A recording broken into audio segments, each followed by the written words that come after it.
Glass অ্যানিমেশনের জন্য এটা খুবই সিম্পল একটা জিনিস। সো ফার্স্ট অফ অল আমি এই জায়গায় গ্লাস অ্যানিমেশন দিয়ে একটা ফাইল ক্রিয়েট করলাম, করার পর আমারটা একটু হয়েছে, আমি রিসেট করে নিব আমার এইটাকে।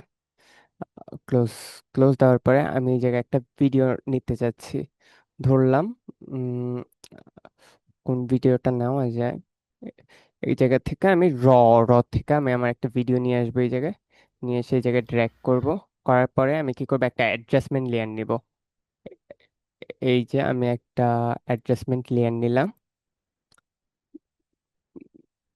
অ্যাডজাস্টমেন্ট লেয়ার নেওয়ার পরে আমি কি করবো, ওই অ্যাডজাস্টমেন্ট লেয়ারের উপর এই যে আমি আমার ইফেক্টটা নিয়ে আসি। ইফেক্ট নিয়ে এসে গaussian ব্লারটা দিয়ে দিব।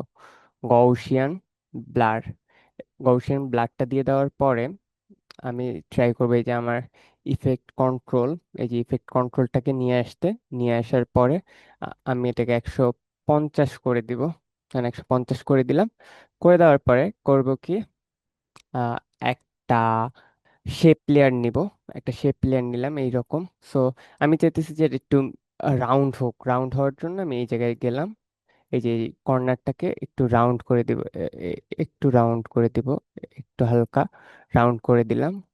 রাউন্ড করার পর আমি চাচ্ছি যে আহ, এবার এই রাউন্ডটাকে ব্লার করতে, যে নিচের যে ব্লারটা, ওই জন্য আমি একটা ইফেক্ট ইউজ করব, ট্র্যাক ম্যাট। এই যে ট্র্যাক ম্যাট ইফেক্টটাকে আমি এটার নিচে দিয়ে দিলাম। দেওয়ার পরে একটা এই যে এই জায়গায় ট্র্যাক ম্যাটটা আইসা পড়ছে। আসার পরে এই যে ম্যাট যে অপশনটা দেখতেছি, এই জায়গায় আমরা নান দেখতেছি, নানটাকে করে দিব ভিডিও 3। দেখেন আমার একটা গ্লাস ডোর অ্যানিমেশন হয়ে গেছে।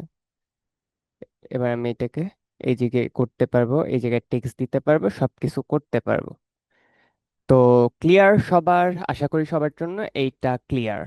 ঠিক আছে, ভালো থাকবেন সবাই। আসসালামু আলাইকুম।